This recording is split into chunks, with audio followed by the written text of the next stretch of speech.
Well, winter is almost upon us. So you know what that means? Icy roads.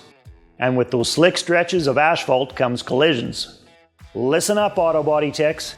This week's feature product is sure to save you some cash and help you get the job done faster. Check out the A296 Gold Reserve from Norton.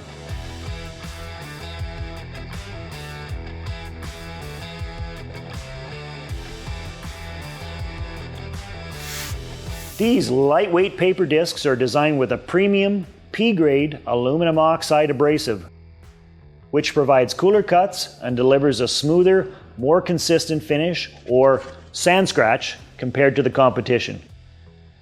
The strong C-weight backing resists tearing, and to minimize clogging, there's a water-based, no-fill stearate coating, all while staying flexible and offering a longer lifespan, getting you the most bang for your buck.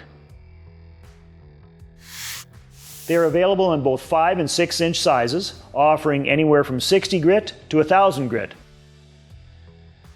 The 80 to 240 grit range is most commonly used for bodywork, like removing scratches and sanding down weld joints, whereas the 320 to 1000 grit range is what auto body techs out there will be using for prepping surfaces for paint.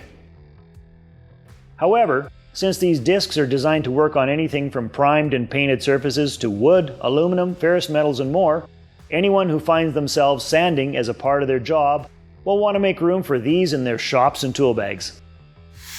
On top of all that, the discs also have the option of either the stick and sand, PSA style, or hook and loop style, ensuring that these will get the job done while still working with your favorite orbital sander. Not convinced? Well, I've saved the best part for last. They're made right here in Canada. So, with a better value and enhanced performance compared to the competition, there's no excuse not to increase your efficiency on the job with this week's feature product, the A296 Gold Reserve discs from Norton. They are certainly worth their weight in gold. What's your go-to brand for paper discs? Let me know in the comments below, and be sure to subscribe to stay up to date with the latest feature products. Thanks for watching, and thanks for keeping it Canadian.